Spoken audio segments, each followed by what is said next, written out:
Hello बच्चों, आज हम आपके सामने एनसीईआरटी का एक क्वेश्चन लेकर के आए हैं जो विलेयता से संबंधित है और ये चैप्टर सेकंड विलयन चैप्टर से है।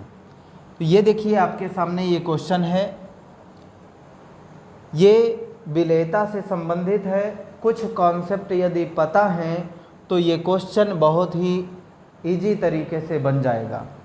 देखिए, पहचानिए कि निम्नलिखित यौगिकों में, पहचानना है, पहचानिए कि निम्नलिखित यौगिकों में से, यानी ये जो यौगिक दिए हुए हैं फिनाल, टॉलुइन, फार्मिक अम्ल, एथिलीन ग्लाइकॉल, क्लोरोफार्म और पेंटेनॉल, ये 5-6 जो आपको कंपाउंड दिए हुए हैं, ये जो आपके यौगिक आपके सामने रखे हैं, इनमें बताना क्या है जरा देखिए।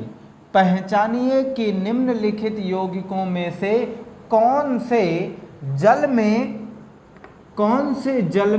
अधिक विलेय, जल में अत्यधिक विलेय, आंशिक रूप से विलेय यानी थोड़ा बहुत घुलते हैं, और तथा अविलेय हैं। इसका मतलब ये है कि ये जो गिवन कंपाउंड हैं, इनमें आपको पता लगाना है कि कौन है इनमें से जो जल में बहुत तेज़ी से विलेय हो जाएंगे, यानी बहुत जल्दी घुल जाएंगे, अत्यधिक विलेय होंगे, और वहीं आपको पता लगाना है कि कौन से ऐसे यौगिक हैं इन्हीं में से जो आंशिक रूप से विलेय हैं, यानी थोड़ा बहुत घुलते हैं, ज़्यादा नहीं विलेयता है इनकी, और लास्ट कौन से पदार्थ ऐसे हैं इन्हीं में से जो अविलेय हैं। तो चलिए, यहाँ पे इनकी शक्ल तो बताती नहीं है, और ना ही आप देख सकते हैं कि देख करके यहाँ से ऐसा लिखा हुआ है और देख करके बिल्कुल भी ये आंसर नहीं बताया जा सकता कि वो विलेय है कि कम विलेय है कि अविलेय है। फिर पहचानेंगे कैसे? देखिए, हमें इन क्वेश्चन में समझने के लिए कुछ विशेष जानकारी पहले से भी होनी चाहिए, वो भी हम आपको इस वीडियो में बताएंगे। तो वीडियो को अंत तक देखते रहें, और अगर वीडियो में नए हैं तो हमारे चैनल को सब्सक्राइब कर लें, और ऐसे तमाम क्वेश्चन आप इजीली कर पाएंगे। देखिए, हमें पहचानना है कि विलेय है कि नहीं है, तो इसके लिए कॉन्सेप्ट क्या है वो छोटा सा पहले समझिए। यदि कोई पदार्थ यानी यौगिक ध्रुवीय प्रकृति का है, ध्रुवीय प्रकृति का है, तो वो ध्रुवीय विलायकों में घुल जाएगा। ध्रुवीय विलायक कहने का मतलब है, यदि कोई ध्रुवीय यौगिक है तो वो ध्रुवीय विलायक में घुलने के चांसेस उसके बहुत ज़्यादा होते हैं। फिर दूसरा, अगर कोई अध्रुवीय है तो वो अध्रुवीय विलायक में इजली घुल जाते हैं। अध्रुवीय यानी अध्रुवीय पदार्थ अध्रुवीय विलायकों में आसानी से घुलने की क्षमता रखते हैं, या उनमें ये क्वालिटी होती है, घुल सकते हैं। ध्रुवीय पदार्थ ध्रुवीय विलायकों में घुल जाएगा, अध्रुवीय पदार्थ अध्रुवीय विलायकों में जो है घुलने की क्षमता रखता है या घुल जाता है ज़्यादातर। तो अब ऐसी कंडीशन में हमारे पास ये आपके कंपाउंड हैं, तो इनको हमें पहचानना है कि इनमें कौन ध्रुवीय है कौन अध्रुवीय है, और इसी से आपको क्लियर हो जाएगा। तो फार्मूला पता होना चाहिए। तो चलिए एक एक को हम समझते हैं। फिनाल का जो फार्मूला है वो इस तरीके से बेंजीन रिंग पर OH है, इस तरीके से OH है। तो इसको अगर हम समझें कि ये फिनाल है, और यहाँ पर सपोज करिए हमने जल रख दिया HOH, तो जब जल रख दिया तो ये देखिए फिनाल का जो मॉलिक्यूल है और ये जो जल का मॉलिक्यूल है, इसके में ऑक्सीजन और हाइड्रोजन है, और यहाँ भी ऑक्सीजन हाइड्रोजन है। तो हाइड्रोजन और ऑक्सीजन के बीच हाइड्रोजन बॉन्डिंग लगने लगेगी। तो जब थोड़ा बहुत लगेगी तो थोड़ा विलेय होगा, बहुत ज़्यादा लगेगी तो बहुत विलेय हो जाएगा। दूसरी कंडीशन आप इसको अप्लाई करिए। जल हमारा ध्रुवीय होता है, ध्रुवीय विलायक है। H2O अगर ब्रेक किया जाए तो H+ आयन और OH- आयन में ब्रेक हो जाता है। तो ये तो ध्रुवीय है। क्या फिनाल ध्रुवीय है? जी हाँ, थोड़ा बहुत ध्रुवीय है। तो ऐसी कंडीशन पे ये आपका जो घुलने वाला है वो आंशिक रूप से घुलेगा। एक तो हाइड्रोजन बॉन्डिंग का फॉर्मेशन हो रहा है, दूसरा बात ये ध्रुवीय विलायक है और ये भी थोड़ा बहुत ध्रुवीय पदार्थ है। इसलिए अब ध्रुवीय कैसे है इजली समझ में आ जाएगा आपको। यहाँ पर आप देखिए, अगर थोड़ा बहुत भी आपको पहले से कुछ बेसिक है जानकारी तो समझ में आएगा। ये ऑक्सीजन एटम इसके इलेक्ट्रॉन को अपनी ओर अट्रैक्ट करेगा, तो ये पॉजिटिव और ये निगेटिव आंशिक रूप से ध्रुवीय तो है। तो भाई आंशिक रूप से ध्रुवीय है तो आंशिक रूप से घुल भी जाएगा। तो ये जो फिनाल है ये आंशिक रूप से घुलेगा। पहला पॉइंट क्लियर हो गया। फिनाल आपका किस तरीके से घुलेगा? आंशिक घुलेगा, थोड़ा बहुत घुलेगा, बट बहुत ज़्यादा इजीली नहीं घुलेगा। अगला देखते हैं टालुइन। टालुइन का फार्मूला क्लियर होना चाहिए भाई। इसी फिनाल में बेंजीन रिंग में CH3 जोड़ दें तो भैया ये क्या हो गया? टालुइन। अब इस टालुइन में अगर हम H2O लिखें तो देखिए यहाँ पर कोई भी हाइड्रोजन बॉन्डिंग नहीं होगी। कहोगे ये हाइड्रोजन तो है और ये ऑक्सीजन है, बना लो। तो बेटा ये हाइड्रोजन जो यहाँ पर कार्बन के साथ अटैच है वो ध्रुवीय बिल्कुल भी नहीं है।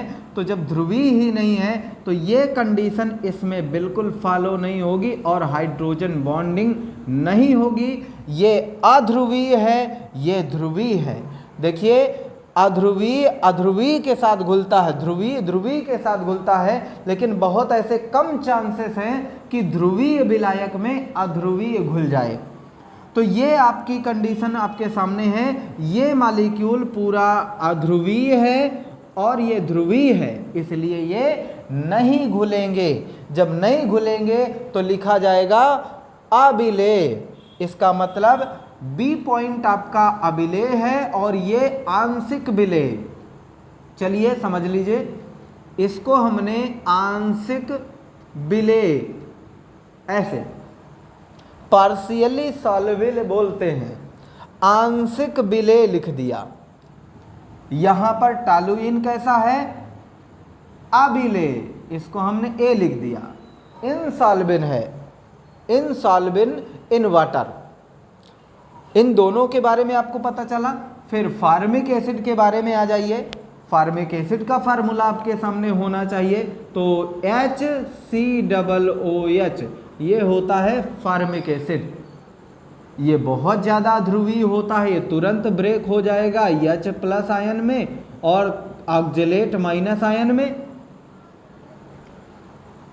HCOO माइनस और ये H+, यहाँ का H निकल गया प्लस में और HCOO माइनस ये आ गया। तो ये तो आयनिक है, आयनिक कैरेक्टर है इसमें, तो इसलिए ये बहुत अधिक विलेय हो जाएगा। क्या? अधिक विलेय, यानी फार्मिक एसिड लिखा है ना अत्यधिक विलेय, तो यानी कि सॉल्युबल है। ये कैसा है? सॉल्युबल है। ये टालुइन अविलेय है, फिनाल आंशिक विलेय है और ये अत्यधिक विलेय है, सॉल्युबल लिखा है। अब एथिलीन ग्लाइकाल को समझ लो। एथिलीन ग्लाइकाल का फार्मूला देखिए, CH2OH और CH2OH, ये भी आयनित हो जाता है। ये भी इस तरीके से यहाँ पे CH2O माइनस CH2O माइनस और यहाँ पे ट्वाइस CH आयन इजली अलग हो जाएंगे। तो ऐसी कंडीशन पे ये भी आयनित हो जाएगा और जब आयनिक हो जाएगा तो इस कंडीशन में आपका ये भी विलेय होगा, अत्यधिक विलेय, तो ये भी आपका सॉल्युबल हो गया।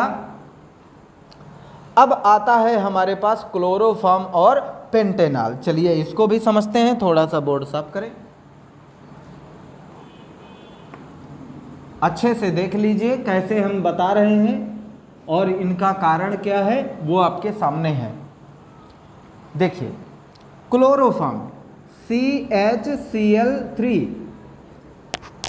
यहाँ पर अगर आप सोचें कि ये तो क्लोरीन जुड़ा हुआ है, इस तरीके से इसकी स्ट्रक्चर है, कार्बन क्लोरीन क्लोरीन, 3 क्लोरीन हो जाएंगे, 1 हाइड्रोजन हो जाएगा, तो ये तो इस साइड को ज़्यादा अट्रैक्ट होंगे बॉन्ड, तो ये पॉजिटिव आयन शो करने लगेगा, आयनिक हो जाएगा। लेकिन आप गलत सोच रहे हैं, इसका आपने पढ़ा होगा कि इसका जो चुंबकीय आघूर्ण होता है वो 0 होता है, और जब 0 है तो इसका मतलब है ये ध्रुवीय बिल्कुल भी नहीं है। इसका मतलब इनका डायरेक्शन इस तरह से नहीं बल्कि इस तरीके से होता है।